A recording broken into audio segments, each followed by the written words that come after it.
I'm Caleb, a firefighter from Boone, North Carolina, where the Blue Ridge Mountains cradle tales of love and betrayal.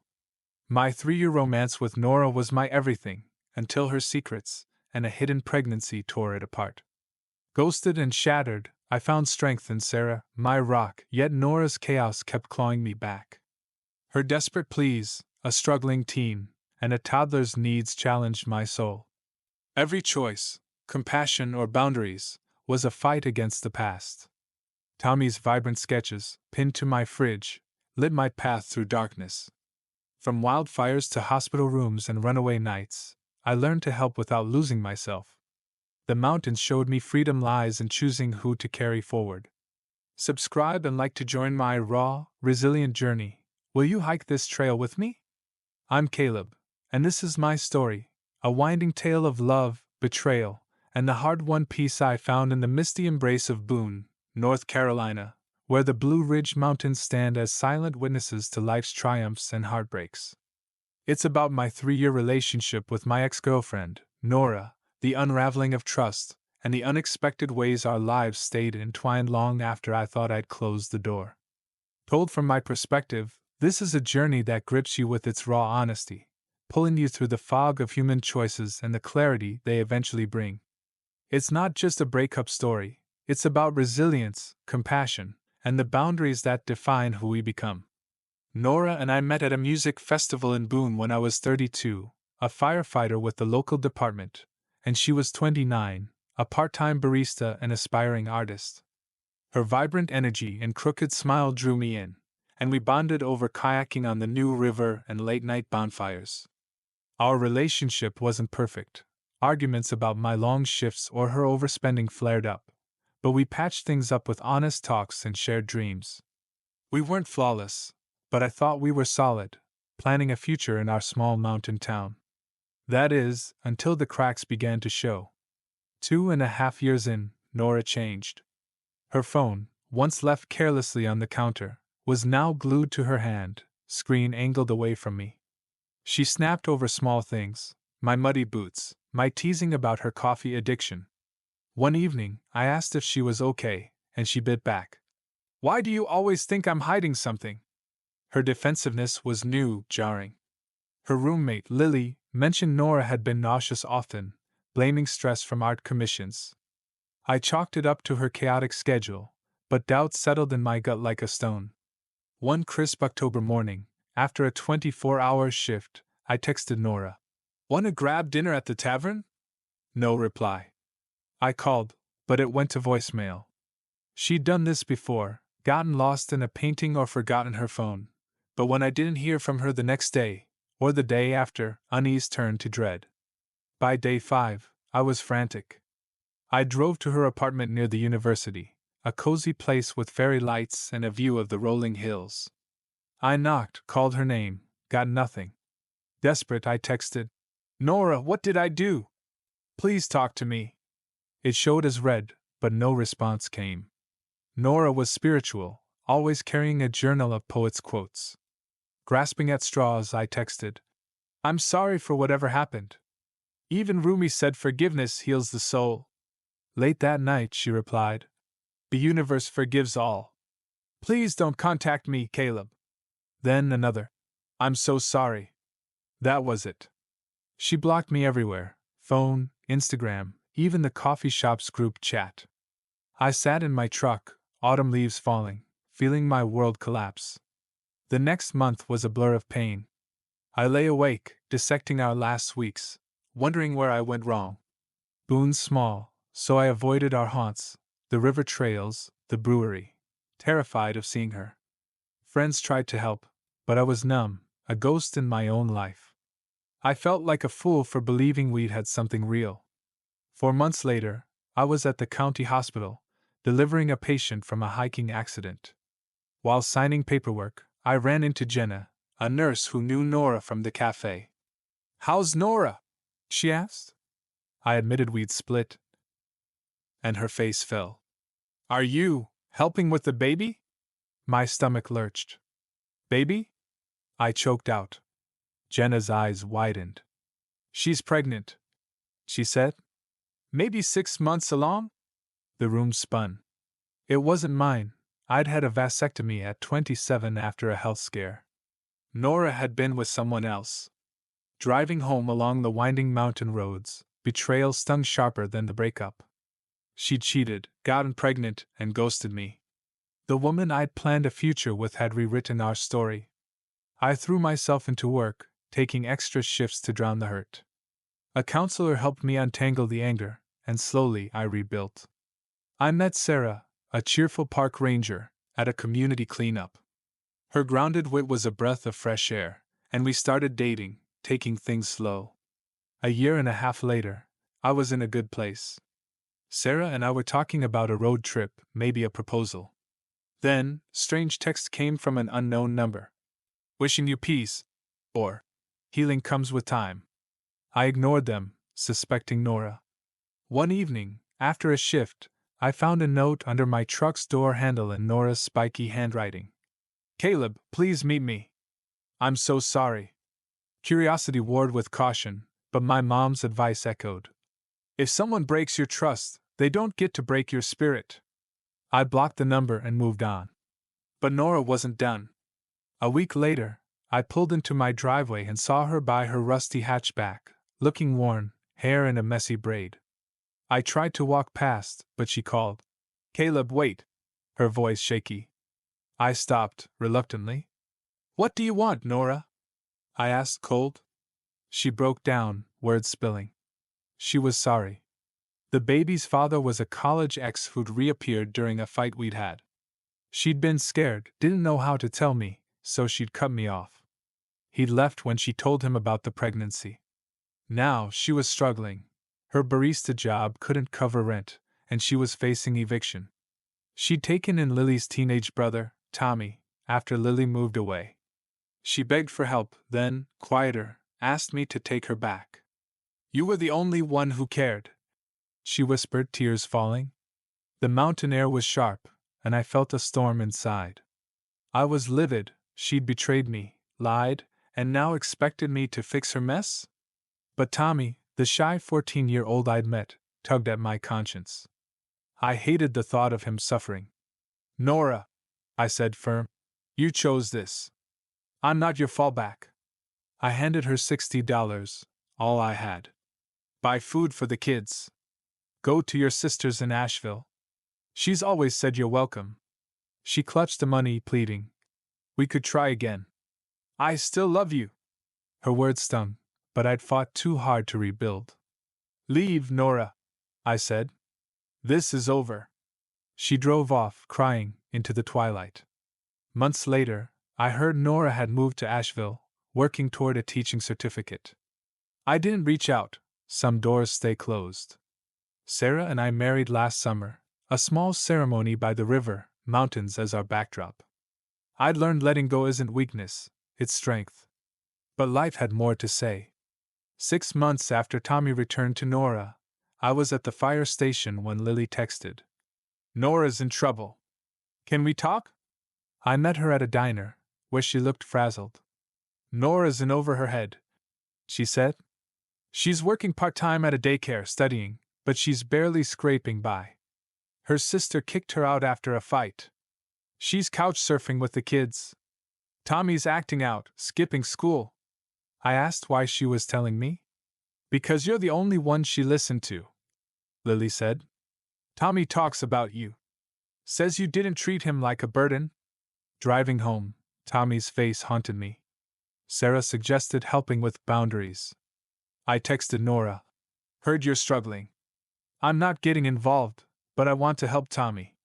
She flooded me with texts about her struggles, her sister's temper, low pay, Tommy's truancy.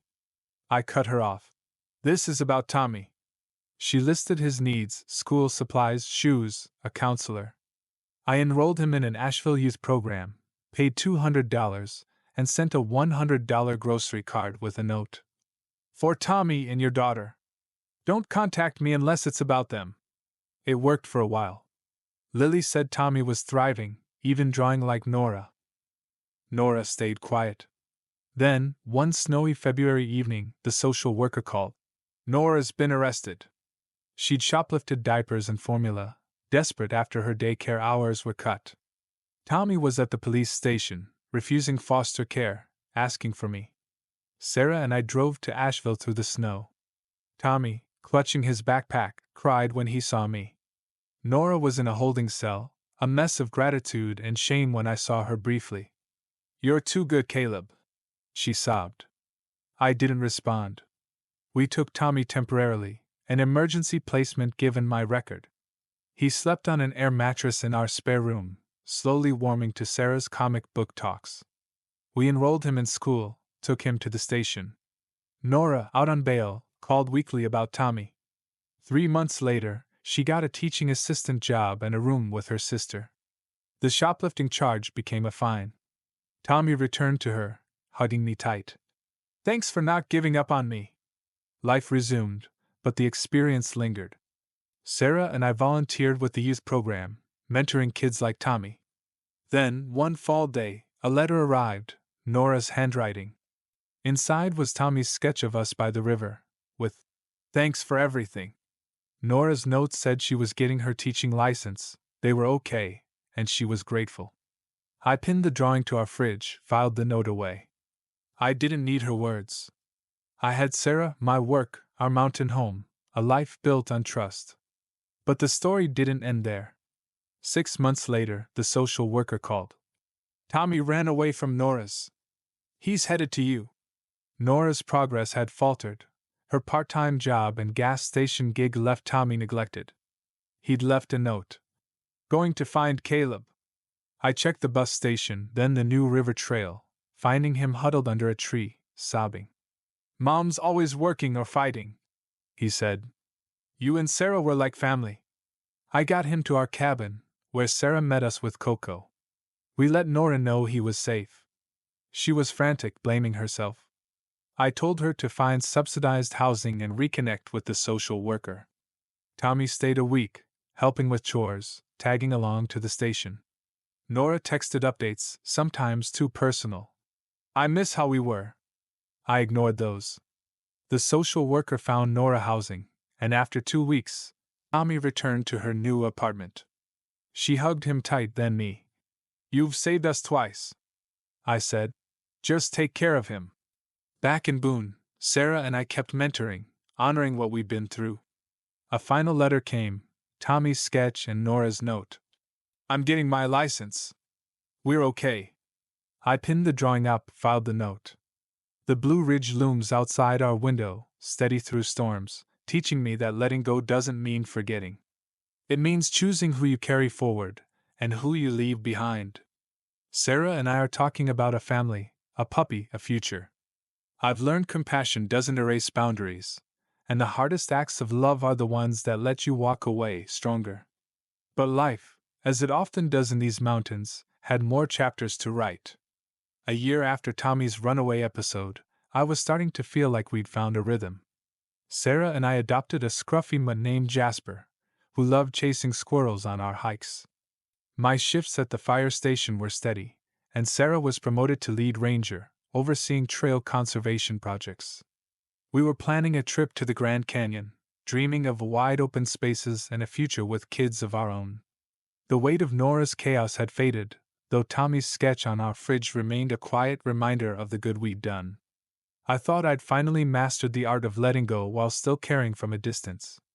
Then, one humid July afternoon, my phone buzzed with a call from an Asheville number I didn't recognize. My gut told me it was trouble. It was the social worker again, her voice clipped with concern. "Caleb, I'm sorry to bother you," she said. "It's Nora. She's in the hospital." My heart thudded. "What happened?" I asked, gripping the phone as I stepped outside the station, the summer air thick with the scent of pine. She explained, Nora had collapsed at work, a severe panic attack that sent her to the ER. Doctors found she was malnourished and dehydrated, pushed to the brink by stress. Her teaching assistant job had gone full-time, but the demands of single motherhood, night classes, and repaying her shoplifting fine had worn her down. Tommy and her daughter, Ellie, were with a neighbor, but the situation was shaky. "Tommy's asking for you again," the social worker said. "He's scared." I sat on a bench outside the station, the mountains looming in the distance, and called Sarah. She was on a trail, her voice crackling through spotty service. "Caleb, you know what you need to do," she said, steady as always. "Check on the kids, but don't let Nora pull you in too deep." I loved her for that, her ability to see the line between compassion and self-preservation. I told my chief I needed a day, then drove to Asheville, the 2-hour trip giving me too much time to think. I replayed every moment with Nora, the good, the bad, the betrayal. I didn't owe her anything, but Tommy and Ellie weren't just her kids. They were kids I'd come to care about, and I couldn't turn my back. At the hospital, I found Nora in a dim room, an four in her arm, looking frail under the fluorescent lights. Her eyes widened when she saw me. "Caleb," she whispered, voice hoarse. "I didn't want you to see me like this." I stayed by the door, keeping distance. "I'm here for Tommy and Ellie," I said. "What's going on?" She teared up, explaining how she'd been skipping meals to afford Ellie's daycare, staying up late to study, and ignoring her own health. "I thought I could handle it," she said. "I didn't want to fail them again." I nodded, not softening but listening. The social worker had arranged for the kids to stay with Nora's sister, Jess, temporarily, but Jess was clear she couldn't take them long term. Nora's discharge was imminent, but she needed support to stabilize. I drove to Jess's apartment, a cramped place near downtown Asheville, to see Tommy and Ellie. Tommy, now 15, was taller, his hair shaggy, but his eyes held the same guarded hope. Ellie, a bubbly 3-year-old, clung to a stuffed bunny. Tommy hugged me, mumbling, "I knew you'd come." I ruffled his hair, promising we'd figure things out. Over pizza, he opened up. School was okay, but he worried about Nora, who was always tired. Ellie babbled about her bunny, oblivious to the tension. I called Sarah, updating her, and we agreed to stay in Asheville overnight to sort things out. The next day, I met with the social worker, who laid out options. Nora qualified for a mental health program that offered counseling and case management, but she'd need to commit.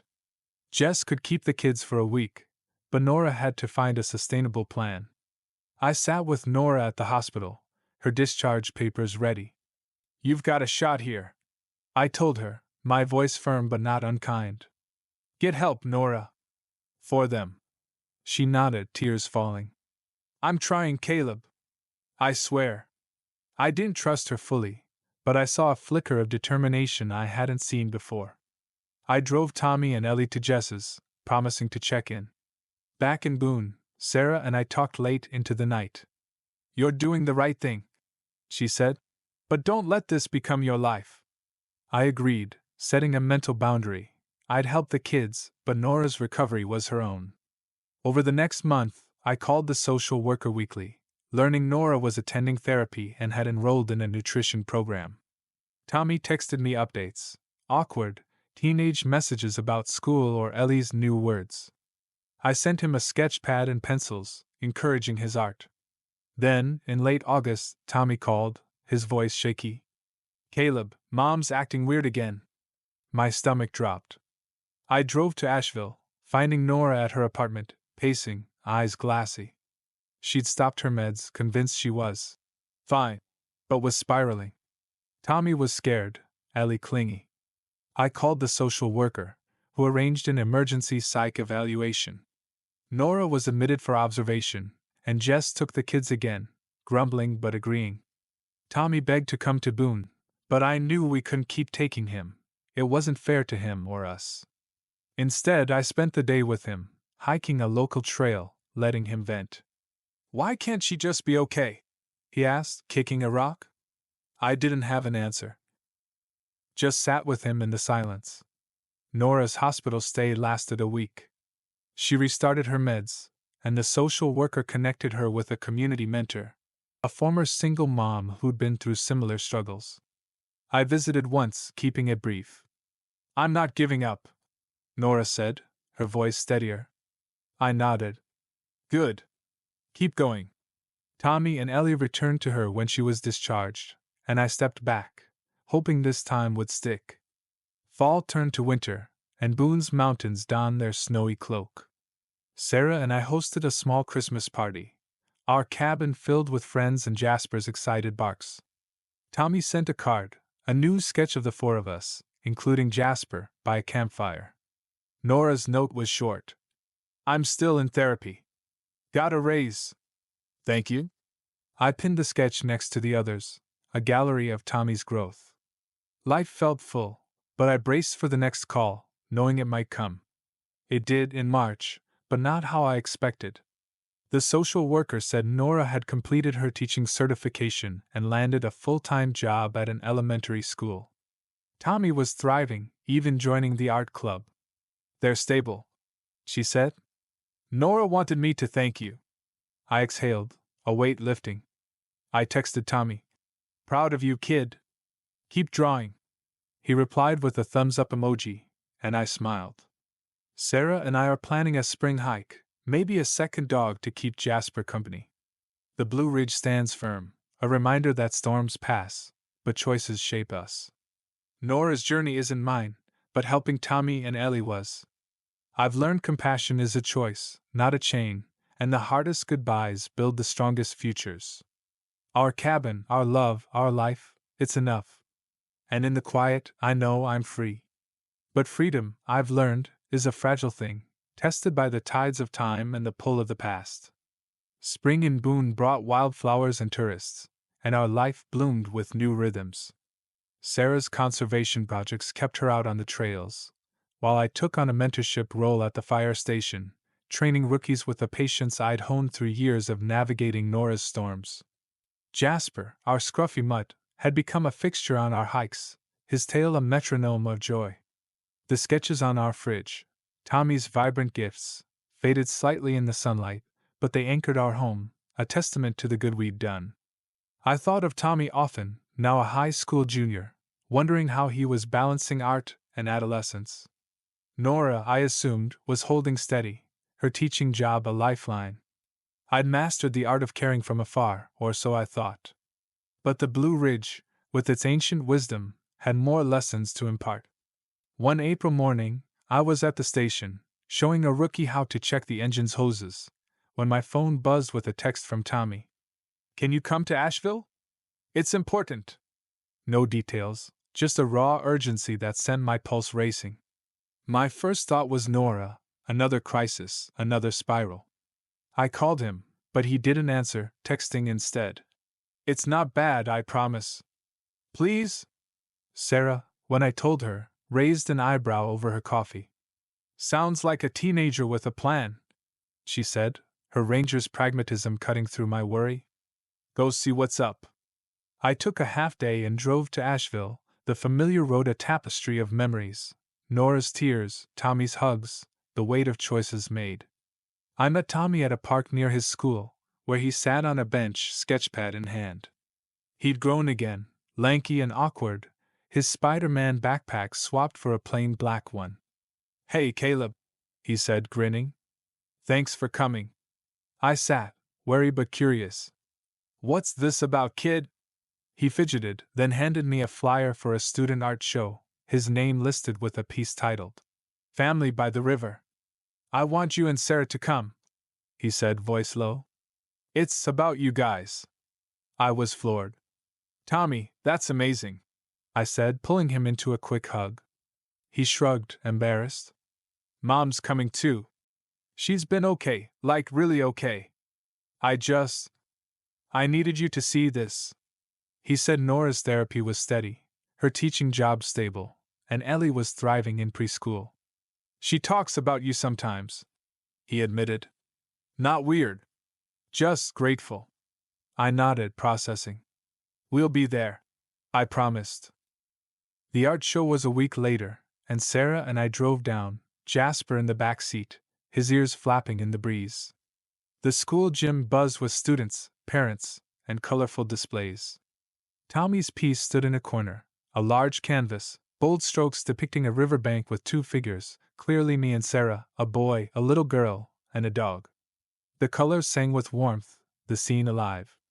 A plaque read, For the family who showed me home isn't just a place. My throat tightened. Sarah squeezed my hand, her eyes misty. Nora was across the room, looking healthier, hair neatly braided. She approached cautiously, Ellie on her hip. Caleb, Sarah, she said, voice steady. Thank you for coming. I nodded, keeping it simple. Tommy's talented, I said. She smiled, genuine. He is. And he's happy. We didn't linger, but as we left, Nora called. Caleb? I turned. I'm not that person anymore, she said. I hope you know that. I gave a small nod. It was enough. Driving back, Sarah said. That was closure, wasn't it? I agreed. Tommy's art had bridged past and present, showing me that helping him wasn't about fixing Nora. It was about giving him a chance to shine. We hung a photo of his painting in our cabin, next to his sketches, a new chapter in our gallery of memories. Summer brought new adventures. Sarah and I led a youth hiking camp, teaching kids like Tommy to love the mountains. Tommy texted occasionally, sharing art or school updates. Nora stayed in the background, a figure I no longer feared. The Blue Ridge, with its endless trails, reminded me that life is a path, not a destination. Sarah and I were planning a family, maybe fostering one day. Jasper's snores filled our evenings, and the mountains stood watch. I'd learned that love, in all its forms, is about choosing who you carry, and who you let walk their own way. And in that choice, I'd found my freedom. But freedom is tested by time. A year after the art show, as Boone's leaves turned gold, I got an email from Tommy's school. He'd won a regional art contest, and they were hosting a ceremony. Sarah and I were invited, listed as family, in the program. I hesitated. Each step toward Tommy felt like a step toward Nora's orbit, but Sarah insisted. This is his moment, she said. We're there for him. We went, sitting in a crowded auditorium as Tommy accepted his award, his grin lighting up the stage. His painting, a vibrant mountain scene, echoed the art show piece, but bolder. Nora was there, clapping proudly, but we didn't speak. Tommy found us after, hugging us both. You guys are my good luck, he said. I ruffled his hair, proud but careful to keep my distance from Nora's gaze. Back home, life rolled on. Sarah and I started fostering training, inspired by Tommy but ready to help new kids. Jasper got a brother, a rescue named Luna, and our hikes grew chaotic with 2 dogs. Tommy's texts became a steady drip, photos of sketches, updates on his art club, the occasional. Ellie says hi. Nora sent one email, formal and brief. Thank you for supporting Tommy's art. He's applying to colleges. I replied. Happy for him. And left it there. The boundary held, but the connection to Tommy felt like a thread I couldn't cut. Then, in late fall, a storm hit, literal and figurative. A wildfire swept through a nearby county, and my station was called to assist. Days blurred into nights of battling flames, evacuating families, and breathing smoke. Sarah coordinated trail closures, our phones silent as we worked. When I finally got home, exhausted, I found a package on our porch. Inside was a framed print of Tommy's contest painting, with a note. Heard about the fires. Hope you're safe. Nora. Tommy had added a post-it. You're a hero, Caleb. I showed Sarah, and we hung the frame in our living room, a quiet nod to the kid who'd become part of our story. The fires died down, but the package stirred something. I called Tommy, checking in. He was 17 now, talking about art school, his voice bright but tinged with worry. Mom's okay, but she's stressed, he said. Money's tight with my applications. I didn't ask for details. Nora's struggles weren't my burden, but I sent Tommy a $500 scholarship fund I found through the youth program. With a note. For your future. He texted back. You're the best. And I felt the balance shift. I was helping him, not her, and that was enough. Winter came again, and Sarah and I passed our fostering certification. Our first placement was a quiet 12-year-old named Mia, who loved books and reminded me of Tommy's shy spark. Teaching her to hike, watching her open up, felt like paying forward what I'd learned. Tommy visited once, now a lanky senior, and bonded with Mia over drawing. Nora didn't come, and I was grateful. The kids were the bridge, not her. As spring bloomed, Tommy got into an art school in Raleigh, with a partial scholarship. He called, ecstatic, and I drove to Asheville for his graduation. Nora was there, beaming, a different woman from the one I'd known. We exchanged polite nods, nothing more. Tommy's valedictory sketch, a mural of Boone's Mountains, hung in the gym, a testament to his growth. He hugged me after, saying, "You made me believe I could do this." I choked up, proud beyond words. Sarah and I are home now, Mia still with us, Luna and Jasper sprawled by the fire. The Blue Ridge stands eternal, its peaks a map of my journey. Nora's a memory, Tommy a triumph, and Sarah my anchor. I've learned that love is a choice, to help, to let go, to build anew. The mountains taught me that, and in their shadow, I'm whole. But the mountains, with their timeless wisdom, weren't done teaching. As summer swept into Boone, the air thick with the scent of blooming laurels, our life felt fuller than ever. Mia, our foster daughter, had settled into a rhythm, her quiet demeanor giving way to bursts of laughter on our hikes. Sarah and I were navigating the fostering system, learning its complexities while balancing our careers. My role at the fire station had expanded. I was now leading community outreach, organizing safety workshops for local schools. Sarah's conservation work had her collaborating with national parks, her passion for the land infectious. Jasper and Luna, our furry duo, made every evening a chaotic joy, their wrestling matches a backdrop to our quiet moments by the fire. Tommy's artwork adorned our walls, a gallery of his journey from a scared kid to a confident artist. I thought we'd found a balance, a way to honor the past while building our future. But life, as the Blue Ridge had taught me, loves to test resolve. One sweltering August day, I was at a school, demonstrating fire safety to wide-eyed fifth graders, when my phone vibrated with a call from the social worker. Her voice was calm but heavy. "Caleb, it's about Nora," she said. "She's had an accident." My stomach twisted. "Is she okay?" I asked, stepping into a hallway, the kids' chatter fading. Nora had been in a car accident, a minor collision, but she'd fractured her arm and was concussed. She was stable in the hospital, but unable to care for Tommy and Ellie for at least a month. Jess, Nora's sister, was out of state, and the neighbor couldn't take the kids long term. "Tommy's insisting on you," the social worker said. "He's at the hospital with Ellie." I called Sarah, who was mapping a new trail.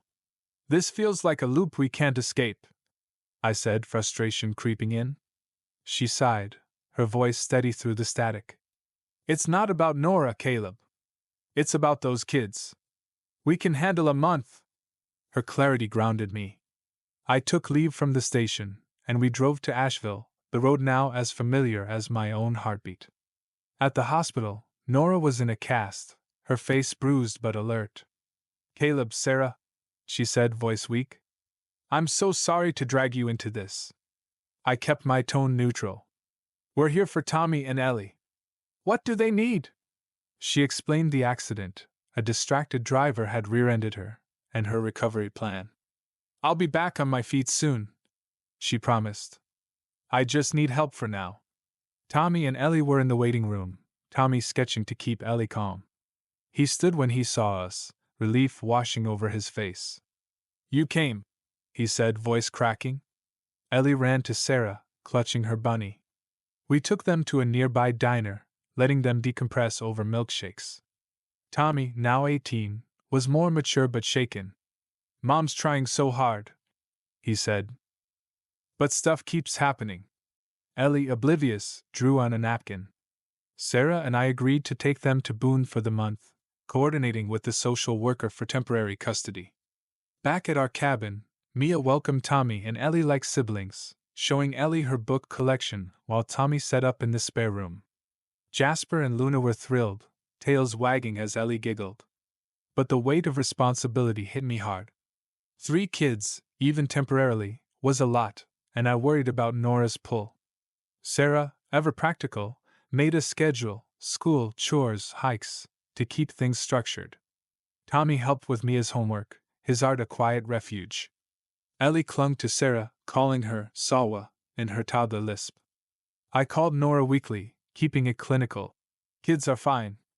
Focus on healing. She thanked me, her voice subdued, and I hung up quickly, guarding my boundaries. 2 weeks in, Tommy opened up on a hike. I'm scared Mom won't make it, he said, staring at the river. She's better, but what if she falls apart again? I chose my words carefully. She's got to fight her own battles, Tommy.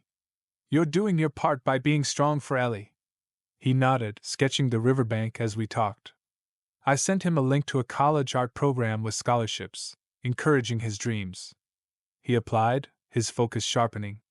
Nora's recovery progressed, and by late September, she was cleared to care for the kids. We drove them back to Asheville, Mia tagging along to say goodbye. Nora's apartment was tidy, her arms still in a sling but her spirit stronger. I'm getting physical therapy, she said, and I'm keeping up with counseling. Tommy hugged us, whispering, You're my family too. Ellie gave Sarah her bunny to borrow. I told Nora, Keep it together for them. She nodded, no pleas or apologies, just resolve. Back in Boone, Mia asked if Tommy would visit. He will, I said, hoping I was right. Sarah and I leaned into fostering, Mia's trust in us growing. Tommy texted. A college acceptance letter had arrived, full scholarship. Couldn't have done it without you, he wrote. I grinned, proud but ready to let him soar. Nora sent a brief note. Tommy's thriving. Thank you? I didn't reply, but pinned his acceptance letter photo to our fridge, next to his art. Fall faded into winter, and Boone's mountains sparkled with frost. Mia's adoption process began, a new chapter for our family. Sarah and I led another youth camp, teaching kids to navigate trails and trust themselves. Tommy visited for Christmas, now a college freshman, his confidence radiant. Nora stayed in Asheville, her life stable, her gratitude distant. The Blue Ridge, eternal, reminded me that love is a choice, to help, to release, to rebuild. Sarah, Mia, our dogs, our home, they're my anchor. Tommy's a triumph, Nora a lesson, and I'm free, whole in the shadow of the mountains that shape me. Winter's chill settled over Boone, and our cabin became a haven of warmth, filled with Mia's laughter, the dogs' playful tussles, and Sarah's steady presence. The fostering process for Mia was moving forward, her adoption hearing set for spring. My days at the fire station were busy, with community workshops keeping me connected to Boone's heartbeat. Sarah's work had her planning a regional conservation summit, her passion for the land a quiet fire. Jasper and Luna sprawled by our hearth, their snores a nightly soundtrack. Tommy's artwork, now joined by Mia's doodles, covered our fridge, a tapestry of the lives we'd touched.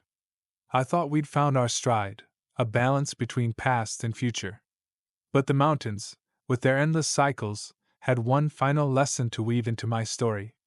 One January evening, as snow blanketed the Blue Ridge, I got an email from Tommy. He was home for winter break, thriving at art school, but his message was urgent. Caleb, can we talk? It's about Mom. My heart sank, bracing for another crisis. I called him, and his voice was steady but strained. She's okay, mostly, he said. But she's been acting off, snappy, tired. I'm worried she's slipping. He explained that Nora's teaching job was secure, but the pressure of parenting, bills, and Ellie's new speech therapy needs had her stretched thin. I don't know what to do, he admitted. You always know. I leaned back, staring at the snow outside, and called Sarah in from the kitchen. We sat by the fire, Jasper at our feet, and I filled her in. This feels like a test, I said, frustrated. Every time I think we're done, Nora's shadow creeps back. Sarah nodded, her eyes thoughtful. It's not about Nora, she said. It's about Tommy asking for help. He trusts you. She suggested a short trip to Asheville to assess, with clear limits. We check in, offer guidance, then step back, she said. I agreed, grateful for her clarity. The next day, I drove to Asheville alone, Sarah staying with Mia for a school event. Tommy met me at a coffee shop, his college hoodie and sketchpad marking his new chapter. "Thanks for coming," he said, stirring his latte. "I didn't know who else to call." He described Nora's mood swings, irritability, late nights grading papers, forgetting Ellie's appointments. "She's not like before," he said, "but I'm scared it's heading there." I listened, my firefighter's instinct to assess kicking in. "Have you talked to her?" I asked. He nodded. "She says she's fine, but I don't believe her." I suggested we visit Nora together, framing it as a check-in, not a confrontation. Her apartment was cozy but cluttered, papers and toys scattered. Ellie greeted me with a squeal, showing off a new drawing.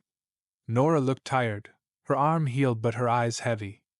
"Caleb," she said, surprised. "What's this about?" I kept it light. "Tommy wanted to catch up. How are you holding up?" She hesitated, then admitted the stress was overwhelming. "I'm managing," she said, but her voice wavered. Tommy glanced at me, and I took the lead. "Nora, Tommy's worried," I said, gentle but direct. "You've come so far, but you're pushing too hard. Have you talked to your therapist?" She bristled, then softened. "I've missed a few sessions," she admitted. "It's hard to find time." I nodded, not judging. "You can't pour from an empty cup," I said, echoing Sarah's wisdom. "Let's call your mentor, get you back on track." She agreed, and we made the call together, scheduling a session. I also gave Tommy the number for a free family counseling service, encouraging him to join Nora. "You're not alone in this," I told him. Before I left, Nora pulled me aside. "I don't deserve your help," she said, eyes down. "But thank you." I kept it brief. "Do it for them," I said, nodding toward Tommy and Ellie. Driving back, I felt lighter, not because Nora was fixed, but because I'd empowered Tommy to take charge. I called Sarah, and she chuckled. "You're getting good at this," she said. "Helping without drowning." Spring arrived, and Mia's adoption was finalized, her shy smile at the courthouse a victory. Tommy texted. He'd won a summer internship at a Raleigh gallery, and Nora was back in therapy, balancing better. "You saved us again," he wrote. I replied. "You saved yourself, kid." His latest sketch arrived, a Boone sunset, with our cabin in the distance. We hung it in Mia's room, a symbol of connection. Summer brought a heatwave, and Sarah and I took Mia and the dogs to the river, teaching her to skip stones. My station hosted a county fair booth, and Sarah's summit was a success. Tommy visited, taller and sure, sharing stories of college life. Nora sent a card for Mia's adoption, her handwriting steady. "You're incredible parents." I didn't respond, but kept it in a drawer, a quiet nod to her growth. As fall painted the mountains gold, I reflected on the journey. Nora was a shadow that no longer loomed. Tommy was a light, his art a bridge between us. Mia, Sarah, our dogs, our family was my home. The Blue Ridge taught me that love is a choice, to help, to release, to stand firm. I'm free, not because the past is gone, but because I've chosen what to carry. And in these mountains, I've found my peace.